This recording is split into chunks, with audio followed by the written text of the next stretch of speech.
Hello. जी mummy, voltage बढ़ा दूँ? नहीं नहीं। अच्छा, वोल्टेज घटा दूँ? मम्मी कैसे वोल्टेज बढ़ाऊँ, कैसे वोल्टेज घटाऊँ? अच्छा, ट्रांसफार्मर का यूज़ करके। ओके। हेलो नॉलेज के दीवानों, कैसे हैं आप सब? आज मैं फिर आपके सामने हाजिर हुई हूँ एक नया टॉपिक और एक नई उमंग के साथ, और वो है ये ट्रांसफार्मर। इस ट्रांसफार्मर के बारे में हम आज पूरी स्टडी करेंगे। बोर्ड से रिलेटेड इंपॉर्टेंट पॉइंट्स को इसके देखेंगे हम, कि किन बातों पर, किन इसके इंपॉर्टेंट पॉइंट्स पर सवाल किए जाते हैं बोर्ड में, और इसकी स्ट्रक्चर पर भी हम ध्यान देंगे, इसकी इन चीज़ों पर भी, ये क्या है, ये क्या है, ये क्या है, इन सब पर ध्यान देंगे। तो चलें? गुड।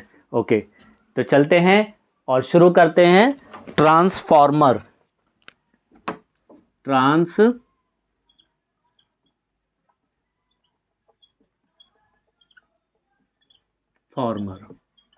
देखिए, ट्रांसफार्मर, जैसा कि मैंने वीडियो के शुरू में आपको इंट्रोडक्शन दिया, कि ट्रांसफार्मर से हम वोल्टेज को घटा भी सकते हैं और ट्रांसफार्मर से हम वोल्टेज को बढ़ा भी सकते हैं।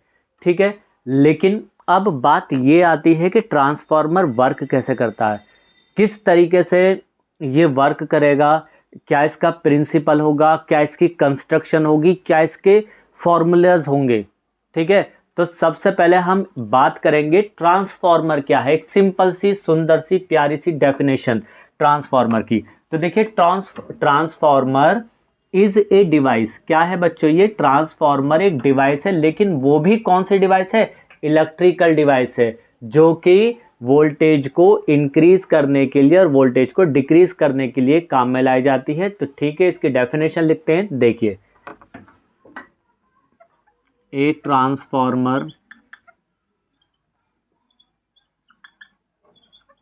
is an electrical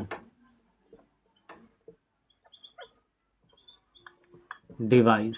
देखिए, ये एक इलेक्ट्रिकल डिवाइस है। मेरे बात को, मेरे शब्दों को नोट कीजिएगा। ये एक इलेक्ट्रिकल डिवाइस है, और इलेक्ट्रिकल डिवाइस जो है वो हमारे इलेक्ट्रिकल वर्क्स में यूज़ होती है। जैसे आपके पंखे की मोटर है, ये सारी जिसमें वाइंडिंग होती है, जिसमें कॉइल होती है, वो इलेक्ट्रिकल डिवाइसेस कहलाती हैं। और जिनमें सेमीकंडक्टर डिवाइसेस का यूज़ होता है, जैसे आपके ट्रांजिस्टर, ठीक है, पीएन जंक्शन डायोड, आईसी, उन्हें इलेक्ट्रॉनिक्स डिवाइस कहा जाता है। मेरी बात आप समझे? ठीक है, तो ये क्या है? एक इलेक्ट्रिकल डिवाइस है। ठीक है, which is used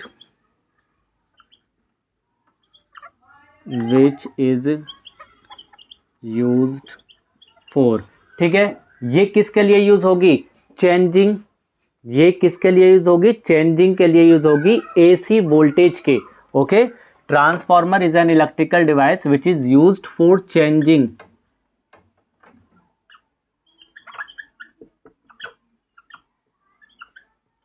AC voltage.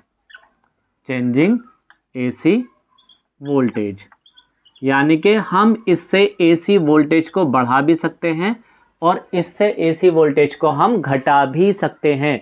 मेरी बात आप समझे? अब मैं ये जो मैंने डेफिनेशन लिखी है इसकी डिवाइस की, इस पर मैं कुछ चीज़ें हाईलाइट कर रहा हूँ, आपको ध्यान देना है। सबसे पहली बात, एक इलेक्ट्रिकल डिवाइस है।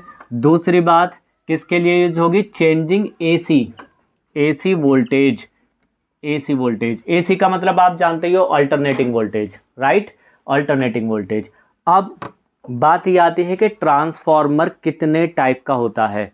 ठीक है, तो ट्रांसफार्मर दो टाइप का होता है, स्टेप अप और स्टेप डाउन। तो ट्रांसफार्मर को हम कितने टाइप में यूज कर सकते हैं? पहला, स्टेप अप ट्रांसफार्मर। ठीक है, दूसरा होगा step down transformer. Step down transformer. ठीक है, ट्रांसफार्मर की डेफिनेशन आपकी आ गई। दो टाइप का ट्रांसफार्मर होगा, स्टेप अप और स्टेप डाउन। क्या है? एक डिवाइस है जो कि वोल्टेज को, जिससे हम वोल्टेज को कम या ज़्यादा कर सकते हैं, चेंज कर सकते हैं। इलेक्ट्रिकल डिवाइस है, एसी वोल्टेज को ही हम इससे करेंगे, डीसी वोल्टेज को हम इससे चेंज नहीं कर सकते। Important point, note this step. तब तक आप स्क्रीनशॉट लीजिए, मैं काउंटिंग कर रहा हूं 1 1 2 3। अब बात चलती है इसके प्रिंसिपल पर, ठीक है। प्रिंसिपल, सर जी प्रिंसिपल से तो बहुत डर लगता है, जब भी देखते हैं हमें कॉरिडोर में टहलते हुए तभी डांट कर क्लास में भेज देते हैं, बेटा ये वो वाले प्रिंसिपल नहीं है, ये प्रिंसिपल है सिद्धांत वाले, सिद्धांत, ठीक है। चलिए देखते हैं प्रिंसिपल को।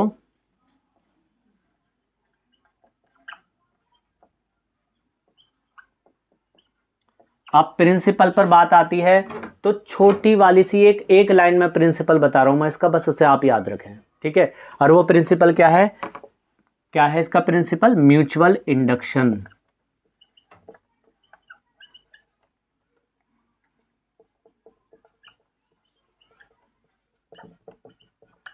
ठीक है, इसका प्रिंसिपल क्या है? Mutual induction. अब ये म्यूचुअल इंडक्शन क्या है? अगर मैं साम भाषा में कहूँ ना तो म्यूचुअल इंडक्शन है खरबूजे को देखकर खरबूजा रंग बदलता है। यानी कि अगर हम एक कॉइल में चेंज करते हैं करंट में तो दूसरी कॉइल में अपना आप करंट डेवलप हो जाता है, इंड्यूस करंट डेवलप हो जाता है, इंड्यूस ईएमएफ डेवलप हो जाता है, यानी कि खरबूजे को देखकर खरबूजा रंग बदलता है। इस कॉइल का इस वाली दूसरी वाली कॉइल से कोई फिजिकल कॉन्टेक्ट नहीं होता यानी कि इनमें कोई कनेक्शन नहीं है हेलो हेलो हाँ, ठीक है, इनमें कोई कनेक्शन नहीं है, फिर भी इसमें अगर हम करंट में चेंज करते हैं तो दूसरी वाली जो कॉइल है इसमें करंट में चेंज अपने आप हो जाता है, इंड्यूस्ड ईएमएफ डेवलप हो जाता है, तो इसे हम म्यूचुअल इंडक्शन कहते हैं, ठीक है। तो इसका जो प्रिंसिपल है वो म्यूचुअल इंडक्शन है। अब मैं इसे थोड़ा सा एक्सप्लेन कर दूं, आप इसे समझ सकते हैं। जब हम प्राइमरी कॉइल में करंट पास करते हैं और उस करंट में हम चेंज करते हैं तो एक इंड्यूस्ड यानी कि एक ईएमएफ इंड्यूस्ड होता है सेकेंडरी कॉइल में। मेरी बात आप समझ रहे हैं? जब हम प्राइमरी कॉइल में करंट को चेंज करते हैं तो सेकेंडरी कॉइल में एक ईएमएफ इंड्यूस्ड होता है फ्लक्स के चेंजिंग की वजह से। इसे ही हम क्या कहते हैं? म्यूचुअल इंडक्शन कहते हैं। मेरी बात आई समझ में आपके? ठीक है, चलिए इसे मैं अब इतनी सी मैंने एक लाइन लिख दी है, लेकिन फिर मैं इसे आगे एक्सप्लेन कर देता हूं, लिख देता हूं, आप इसे भी नोट कर लीजिएगा। When electric current change through primary coil then an EMF is induced in the secondary coil due to the change in magnetic flux linked through it is called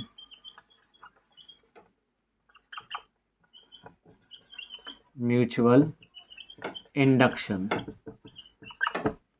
ठीक है, अब बात आप समझे मेरी। खरबूजे को देखकर खरबूजे ने रंग बदल दिया ना, किस में हम चेंज कर रहे हैं? प्राइमरी कॉइल में। इंड्यूस्ड ईएमएफ जो इंड्यूस्ड हो रहा है किस में हो रहा है? सेकेंडरी कॉइल में। किसकी वजह से हो रहा है? चेंज इन मैग्नेटिक फ्लक्स की वजह से। और इसी को हम क्या कहते हैं? इसी को हम कहते हैं म्यूचुअल इंडक्शन। यानी कि खरबूजे को देखकर खरबूजा रंग बदल रहा है, खरबूजे को देखकर खरबूजा रंग बदल रहा है। दोस्त चॉकलेट लाता है, हमारा भी मन करता है हम भी चॉकलेट खाएं। दोस्त खरबूजा खा रहा है, हमारा भी मन करता है खरबूजा खाए। तो एक कॉइल में चेंज, दूसरी में अपना आप चेंज, तो यही म्यूचुअल इंडक्शन है। ठीक है, इसे आप ध्यान से नोट कर लीजिए और इसका स्क्रीनशॉट ले लीजिए। 1 2 3 गो। ठीक, चलिए इसे रफ कर देते हैं। अब शुरू होती है अपनी स्टडी कुर्सी पर बैठ जाइए, क्योंकि मौसम बिगड़ने वाला नहीं है, बदलने वाला है। आइए देखते हैं।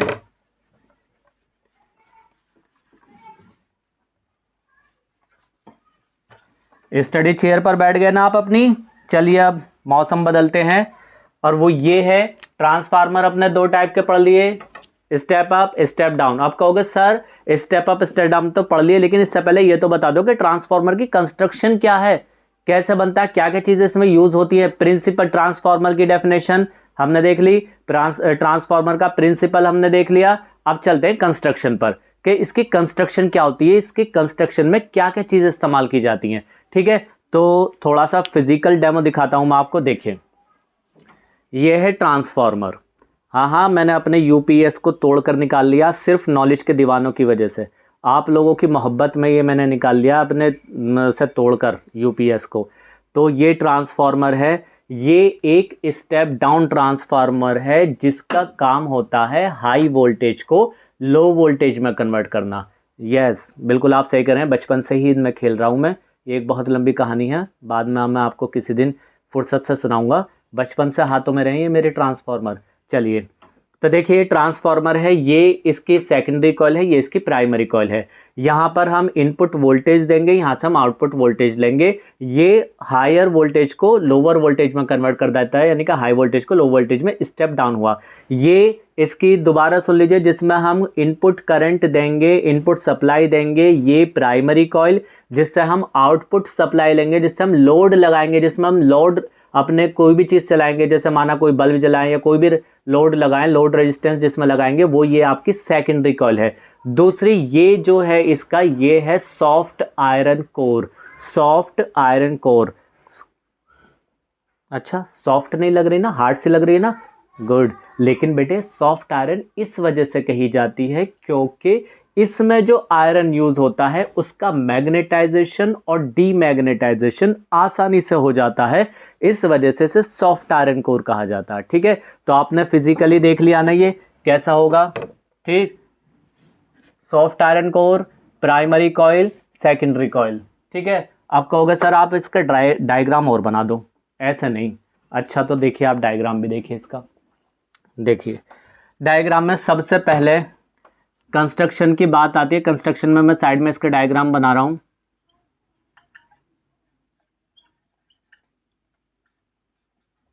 कंस्ट्रक्शन, ठीक है, कंस्ट्रक्शन में आप देखिए, देखिए ट्रांसफार्मर का सिंपल डायग्राम आप ये बनाकर आ सकते हैं बोर्ड में, बोर्ड एग्ज़ाम में। और इस बार मुझे पूरी उम्मीद है, 100% तो मैं करेक्ट नहीं हूँ, पूरी उम्मीद ये है कि इस बार सीबीएसई बोर्ड में ट्रांसफार्मर आ सकता है। ठीक है, और भी दूसरे बोर्ड में इसके आने के चांसेस हैं, लेकिन सीबीएसई बोर्ड में ज़्यादा इसके चांसेस लग रहे हैं मुझे। ठीक है, ये आपकी कोर हो गई। ठीक है, ये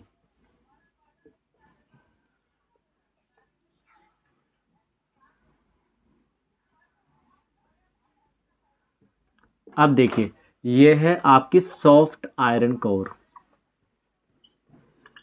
सॉफ्ट आयरन कोर। ठीक, अब इस पर हम इधर की तरफ, इधर की तरफ इस पर हम एक वाइंडिंग कर देते हैं कॉपर वायर की, एक वाइंडिंग कर देते हैं इधर की तरफ कॉपर वायर की। ठीक है, ये वाइंडिंग कर दी हमने, इस पर लगा देते हैं input voltage supply, input supply यानी कि इनपुट सोर्स वोल्टेज का। ठीक है, ये इससे हम ले लेते हैं लोड रेजिस्टेंस यानी कि RL, लोड रेजिस्टेंस। ये जो कॉइल है आपकी, ये आपके कहलाती है प्राइमरी कॉइल, प्राइमरी कॉइल। ये जो है ये आपके कहलाती है secondary coil, secondary coil. Primary coil, secondary coil, soft iron core, ये क्या है आपका इनपुट वोल्टेज, इनपुट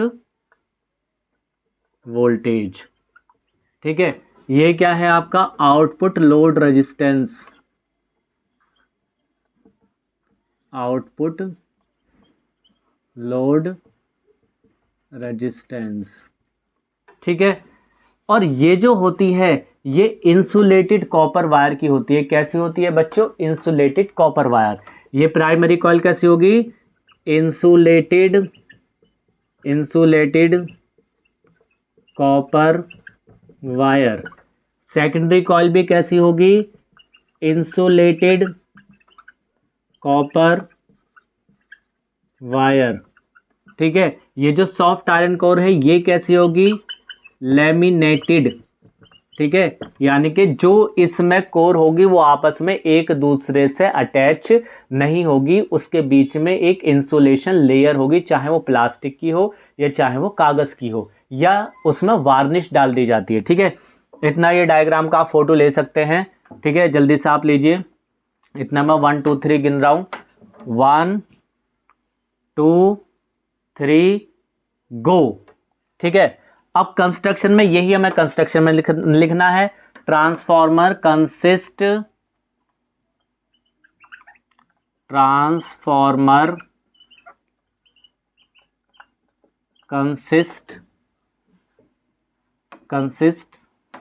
ठीक है, okay.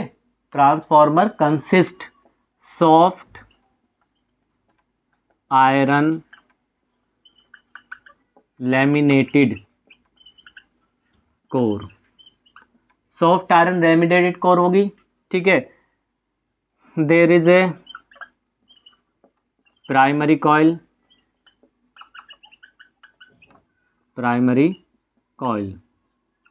in which we give the input voltage supply। ठीक है, ओके, बात आगे समझ में? ठीक, तो transformer consist soft iron laminated core of लगा दीजिए। Transformer consist of soft iron laminated core. This is a primary coil, there is a primary coil in which we give the input voltage supply and, चलो यहीं से लिख देते हैं, and secondary coil and from the secondary coil we apply load resistance RL। ठीक है, बात आगे समझ में? Transformer consist of soft iron laminated core, there is a primary coil in which we give the input voltage supply and from the secondary coil we apply load resistance RL। ठीक है, बात आगे समझ में? ओके। अब इसके बाद में बात क्या आती है? बात ये आती है कि ये जो आपके कॉपर वायर है, मैंने आपको बता दिया इंसुलेटेड होंगे। ये जो कॉइल होगी ये भी जो होंगे वो भी इंसुलेटेड कॉपर वायर के ही होंगे, और ये लेमिनेटेड होंगे सॉफ्ट आयरन कोर। ठीक है, ये इसका कंस्ट्रक्शन था। लेकिन अब कंस्ट्रक्शन में बात ये आती है कि ये जो कोर इसमें इस्तेमाल की जाती है, कहाँ गया मेरा ट्रांसफॉर्मर? ये जो इसमें कोर इस्तेमाल की जाती है ये कितने टाइप की होती है? तो मैं बता देता हूं आपको, 2 टाइप की होती है, कोर टाइप और शेल टाइप। कोर टाइप और शेल टाइप। कोर टाइप ये है, शेल टाइप एक और होती है, वो इस तरीके से होती है शेल टाइप। इससे रफ करके मैं इस पर बताता हूं आपको।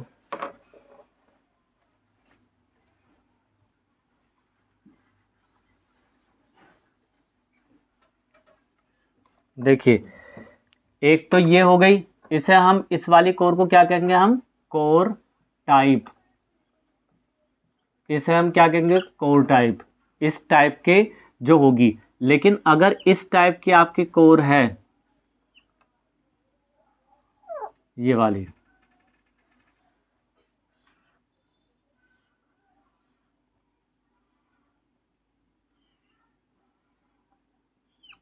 ये जो होती है ये कहलाती है आपके कौन से टाइप की कोर बच्चों?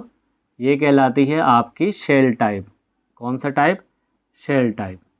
बहुत सारी इसमें पत्तियां होती हैं, ई और आई की शेप में होती है ये। ठीक है, ये रही, ये ई और आई की शेप में होगी। ये बहुत सारी इसमें स्ट्रिप होती है, मतलब सॉफ्ट आयरन की।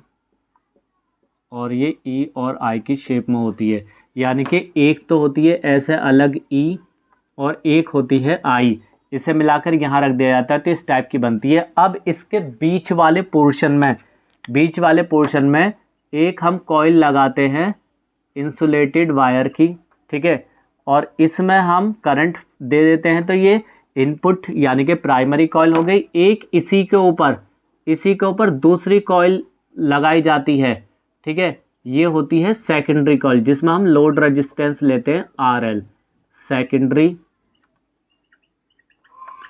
कॉइल, ठीक है।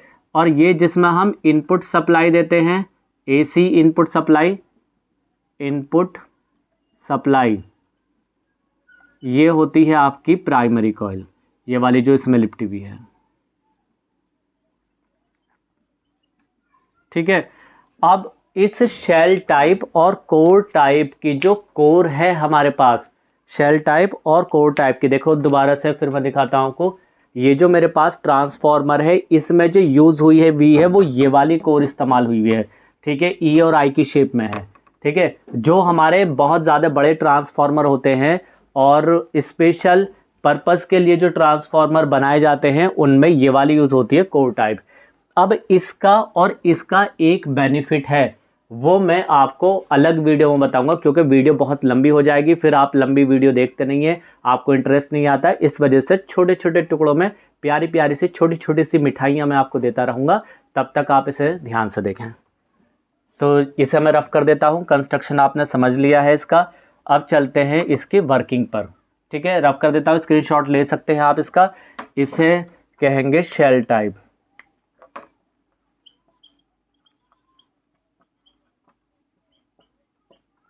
ठीक है, शेल टाइप, ओके। ले लीजिए स्क्रीनशॉट, 1 2 3 गो।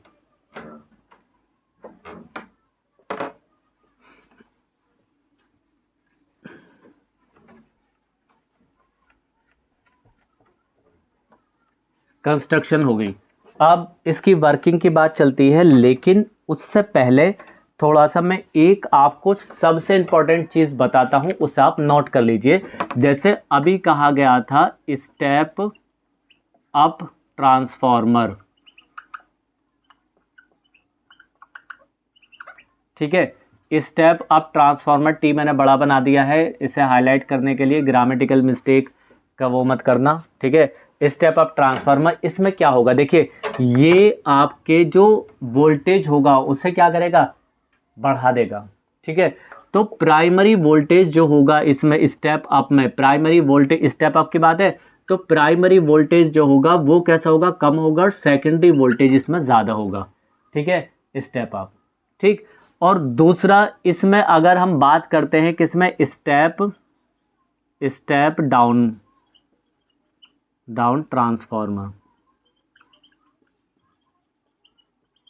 ठीक है, स्टेप डाउन ट्रांसफॉर्मर में प्राइमरी वोल्टेज जो होता है, ठीक है, वो कैसा होता है, ज़्यादा होता है, और सेकेंडरी वोल्टेज जो हो जाता है कम हो जाता है, स्टेप डाउन, ठीक है। बात आई समझ में, प्राइमरी वोल्टेज इसमें कम होगा, इसमें प्राइमरी वोल्टेज इसमें ज़्यादा होगा, यानी कि इसमें सेकेंडरी वोल्टेज कम हो गया स्टेप डाउन में, और स्टेप अप में सेकेंडरी वोल्टेज ज़्यादा हो गया, ठीक है। लेकिन अब इसमें बात क्या है, इसमें बात ये है कि कुछ जगहों पर ये पूछा जाता है कि अगर ये वोल्टेज को कम कर देगा तो वायलेशन हो जाएगा किसका, कंजर्वेशन ऑफ एनर्जी का, ठीक है। वोल्टेज घटा दिया, वोल्टेज तो घटा दिया, लेकिन होता क्या है, जब वोल्टेज का, जहाँ पर वोल्टेज कम होता है वहाँ पर करंट जो होता है वो बच्चों ज़्यादा होता है, और जहाँ पर वोल्टेज ज़्यादा हो जाता है वहाँ पर करंट कम हो जाता है।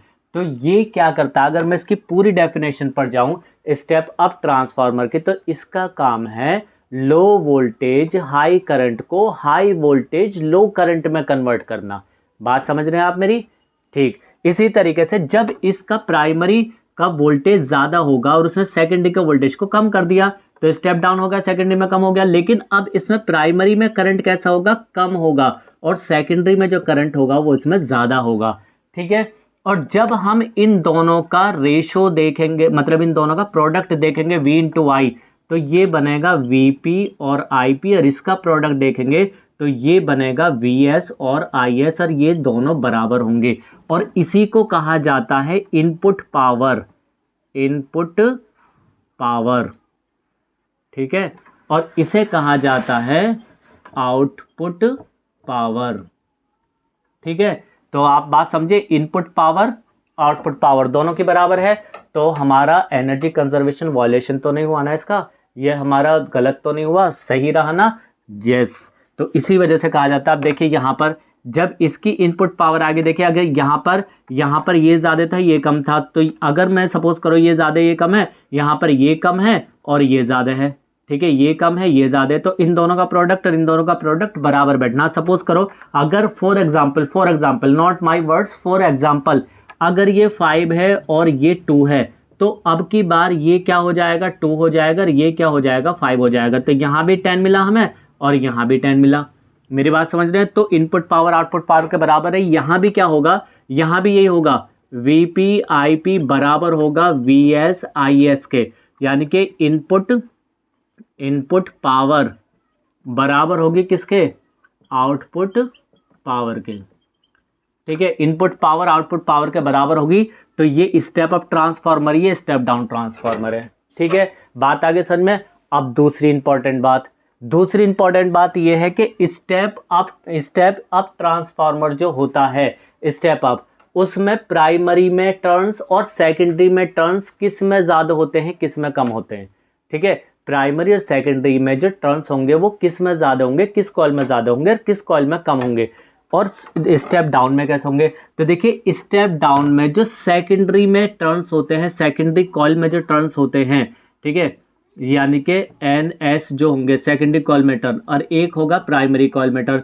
तो इसमें सेकेंडरी कॉइल के टर्न कैसे होते हैं, स्टेप डाउन में कम होते हैं, प्राइमरी कॉइल में टर्न्स ज़्यादा होते हैं, यानी कि ये होगा एन एस कम होंगे इसमें, प्राइमरी में ज़्यादा होंगे। अब इसका वाइस वर्सा बिल्कुल इसमें होगा, यानी कि इसमें एन एस और एन पी को अगर हम ले लेते हैं तो इसमें सेकेंडरी में टर्न्स ज़्यादा हो जाएंगे, प्राइमरी में टर्न्स कम हो जाएंगे। इस बात को बिल्कुल अपने दिमाग में नोट कर लीजिए। ये एट ए ग्लेंस मैंने सब कुछ आपको बता दिया है, स्टेप डाउन, स्टेप अप और स्टेप डाउन का। अब दूसरी बात आती है ट्रांसफार्मर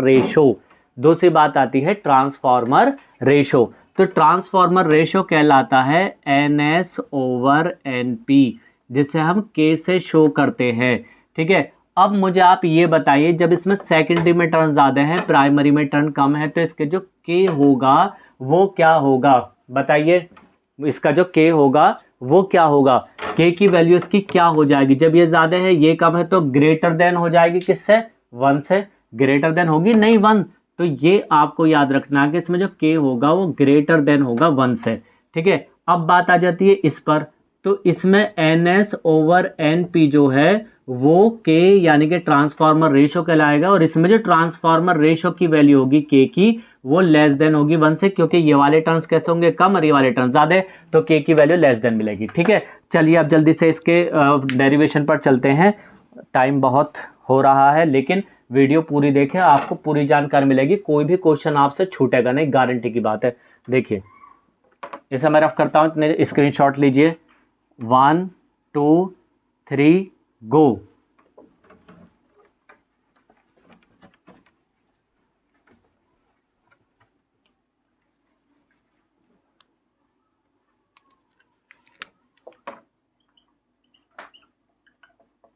वर्किंग, अब वर्किंग की बात आती है। देखिए वर्किंग में क्या होता है, आपको बताया कि जब मैं जल्दी से एक वो डायग्राम बना देता हूँ इसका, ये वाला। ठीक है, ये वाला ले लेते हैं हम, कोर टाइप वाला डायग्राम। ठीक, ये आ गई कोर। ठीक, अब एक कॉइल ये हो गई आपकी और एक कॉइल ये हो गई। ठीक है, डायग्राम थोड़ा गंदा सा बना है, देखिए।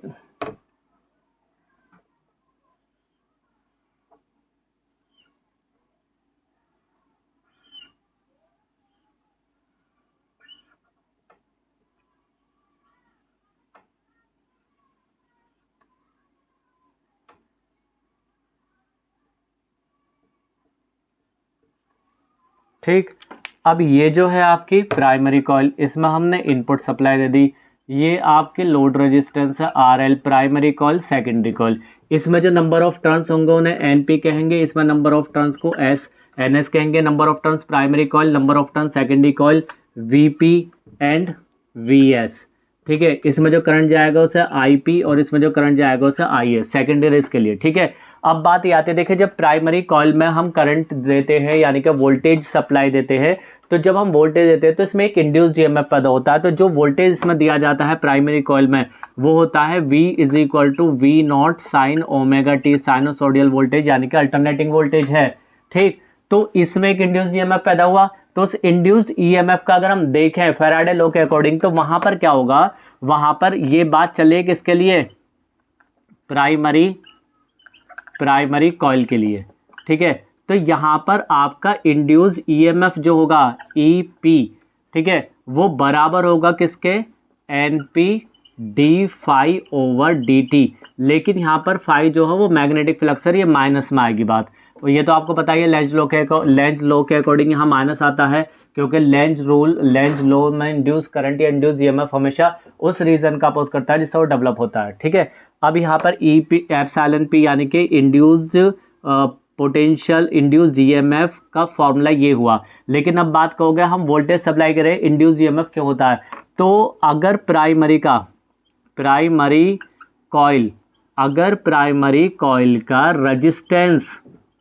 रजिस्टेंस क्या है, ज़ीरो है, कैसा है, ज़ीरो, तब आपका ये जो ईएमएफ है प्राइमरी का और वोल्टेज जो है प्राइमरी का वो दोनों बराबर हो जाएंगे जब रेजिस्टेंस ज़ीरो हो जाएगा। इसकी वजह क्या होती है, इसकी वजह ये होती है, देखिए आपने पढ़ा होगा कि ईएमएफ का फॉर्मूला क्या होता है, बताइए ज़रा, एप्सिलॉन किसके बराबर होता है, ईएमएफ जो है वो किसके बराबर होता है, V+IR के, V+IR, R रेजिस्टेंस है। लेकिन जब हम इसे इधर ले जाएंगे E-V=IR हो गया। अब ये रेजिस्टेंस मान लीजिए आप प्राइमरी कॉइल का रेजिस्टेंस है और इस रेजिस्टेंस को हमने मान लिया ज़ीरो, तो जब ये ज़ीरो हुआ तो इधर वाली टर्म ये ज़ीरो हो गई, यानी कि ईएमएफ माइनस पोटेंशियल ज़ीरो, तो ईएमएफ किसका बराबर होगा, पोटेंशियल के बराबर हो गया।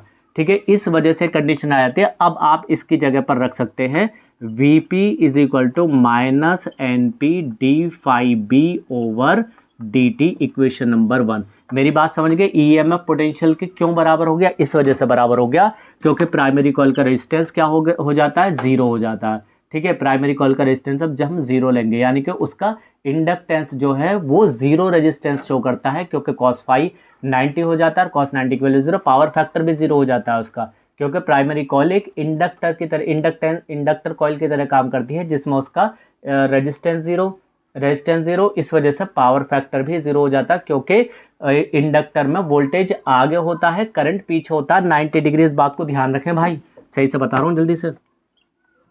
इसमें जो वोल्टेज होता है इंडक्टर में VL और IL जो है वो एक दूसरे के 90 डिग्री पर होते हैं, इस वजह से यहाँ पर cos फाई बनता है और cos 90 की वैल्यू हो जाती है ज़ीरो।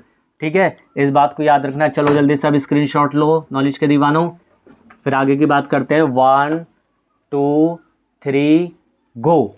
ओके, अब बात चलती है, ये तो आपने नोट कर ही लिया। अब यहाँ पर सेकेंडरी कॉइल की बात करता हूँ मैं, ये सेकेंडरी कॉइल हो जाती है, इसे भी हटा दो, यहाँ भी ये चीज़ हट जाएगी। ठीक है, सेकेंडरी कॉइल, तो सेकेंडरी कॉइल के लिए ईएमएफ सेकेंडरी कॉइल का is equal to minus NS d∅B/dt। लेकिन अब इसमें क्या होगा, सेकेंडरी कॉइल के लिए आप अब ये कैसे बराबर होगा, तो सेकेंडरी कॉइल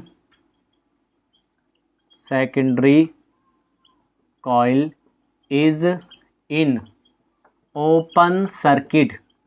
जब ये ओपन सर्किट में होगी यानी कि यहाँ पर कोई लोड रेजिस्टेंस लगा हुआ नहीं होगा। देख लिया आपने, मैंने मिटा दिया यहाँ से लोड रेजिस्टेंस, और जब भी लोड रेजिस्टेंस नहीं होगा तब उस केस में ईएमएफ जो होगा सेकेंडरी कॉइल का वो पोटेंशियल डिफरेंस के बराबर होगा सेकेंडरी कॉइल के।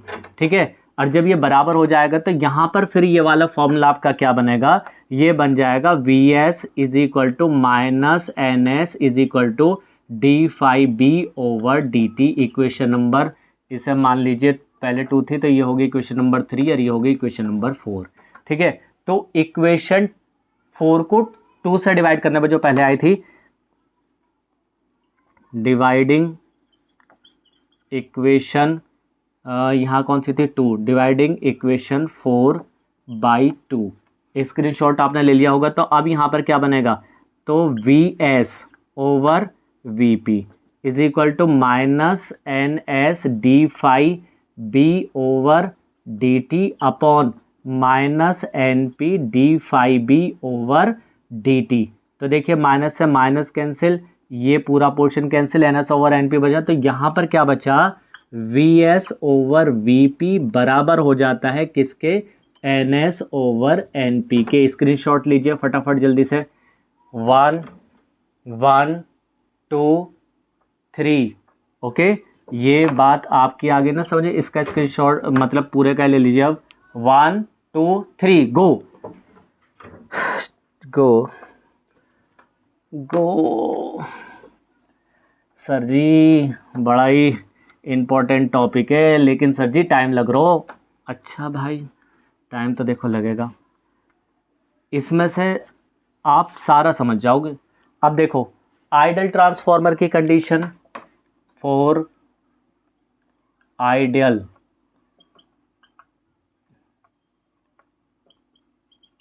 ट्रांसफॉर्मर, आइडियल ट्रांसफॉर्मर के लिए क्या होगा कि इनपुट पावर, एन बड़ा ही बना दूं, चलो, इनपुट पावर बराबर होगी किसके, आउटपुट पावर के। ठीक है, इनपुट पावर बराबर आउटपुट पावर। अब इनपुट पावर बताओ भाई, इनपुट पावर क्या है, तो इनपुट पावर आपकी है जो बताई थी मैंने, इधर का इनपुट पावर, तो P इज इक्वल टू किसके बराबर होता है, यहाँ फॉर्मूला लिख देता हूँ मैं पावर का, P इज इक्वल टू होता है V इंटू आई। ठीक है, V इंटू आई। तो यहाँ पर इनपुट पावर कितनी हो जाएगी, VP/IP बराबर आउटपुट पावर कितनी हो जाएगी, VS/IS। ठीक है, अभी हमने रूल निकाला था, अब यहाँ इन दोनों को डिवाइड करो, इसको इसमें ले आओ, इसे इधर ले जाओ, तो इसे इधर ले जाओ, इसे इधर ले आओ, तो यहाँ पर हो जाएगा IP over IS is equal to VS over VP। ये वाली कौन सी इक्वेशन थी, कौन सी थी, 4, इसे 5 नाम दे दो। अब ये 5 हो गई, तो ये कौन सी हो गई, 6 हो गई। ठीक है, तो from equation 5 and 6 we get, from equation 5 and 6 we get. अब इन दोनों इक्वेशन से हमें क्या मिलेगा, दोनों को मिलाओ, देखो VS ओवर VP की वैल्यू ये है, यहाँ भी VS ओवर VP की वैल्यू है, तो हम ऐसे लिख सकते हैं ना, VS ओवर VP बराबर NS ओवर NP बराबर IP ओवर IS। ओके ठीक है, समझ गए नॉलेज के दीवानों, ये आ गया यहाँ पर पूरा तुम्हारा फॉर्मूला, बिल्कुल एकदम बढ़िया। अब देखिए ट्रांसफॉर्मर का, ये तो तुम स्क्रीनशॉट ले लो पहले, 1 2 3 गो ले लो। अब इसके बाद में आता है इसकी ट्रांसफॉर्मर की efficiency, input power upon output power, ये इसकी इफिशियंसी से हम ईटा से शो करते हैं। एक आता है ट्रांसफॉर्मर रेशो, वो क्या है, तो बस चलते चलते वो और देख लो, जल्दी जल्दी। हाँ वीडियो बस जल्दी से क्या करो, सर जी दिमाग खराब कर दिया, पका के फेंक दिया हमें। भैया पका के नहीं फेंका, देखो जितना पकोगे उतना ही तुम्हारा टेस्ट अच्छा आएगा, समझ रहे हो ना एग्जाम में। देखो अब इसके बाद में क्या होता है, यहाँ पर ये तो हो गया आपका के VS ओवर VP बराबर NS ओवर NP बराबर IP ओवर I, हाँ ठीक है, IP ओवर IS, ये तुम्हारा हो ही गया है। अब देखिए इफिशियंसी ऑफ ट्रांसफॉर्मर, इफिशियंसी क्या है, दक्षता का मतलब है कि ट्रांसफार्मर में कोई पावर लॉस नहीं होना चाहिए, जितनी आप उसे इनपुट पावर दे रहे हो उतनी ही उसमें आउटपुट पावर होनी चाहिए, पावर लॉस ना हो, तो उसकी इफिशियंसी कहलाती है। जितना आपने किसी बच्चे को काम दिया, बेटे बाजार से 5 पेन लेकर आओ, अब वो 5 पेन लाने के बजाय 5 पेन नहीं, वो 3 पेन लेकर आया, दिया आपने काम 5 पेन लाने का, लाया कितने, 3 पेन, तो काम उसने क्या पूरा करा, नहीं करा ना, 2 पेन कम हो गए, काम कंप्लीट नहीं करा। अगर वो 5 पेन के लिए आपने भेजा, 5 ही पेन लेकर आता है, तो वो 100% इफिशियंट है, उसका ईटा जो है वो 1 है, यानी कि उसकी इफिशियंसी 100% है। लेकिन अगर वो काम को कम करके लाता है तो इसकी इफिशियंसी कम है। क्या ऐसा हो सकता है कि कोई काम को ज्यादा करके लाया? देखिए हमारे इंडिया के एक साइंटिस्ट थे जिन्होंने एक क्वेश्चन को कई तरीकों से हल किया था, तो ये इतिहास में बात दर्ज है कि उन्हें 100 में से 101 मार्क्स दिए गए थे, 1 नंबर और फालतू दिया गया था उन्हें, ठीक है, क्योंकि उन्होंने एक क्वेश्चन को कई तरीके से सॉल्व किया था उनकी। तो इसका मतलब क्या हुआ कि उनकी इफिशियंसी 100% से ऊपर थी, ठीक है। तो अब आजकल की दुनिया में क्या होता है, काम दो, काम कम ही मिलेगा, ज्यादा तो होगा ही नहीं। बस इतना तो हो सकता है कि जितना आपने काम दिया उतना ही काम आपको होकर मिल जाए, तो वो 100% इफिशियंट है। अब ट्रांसफार्मर की इफिशियंसी देखिए, ट्रांसफार्मर की efficiency eta is equal to input power upon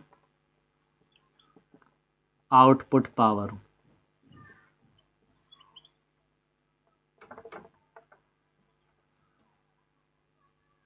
ठीक है, यह थोड़ा सा कुछ गड़बड़ लग रही है फॉर्मूले में।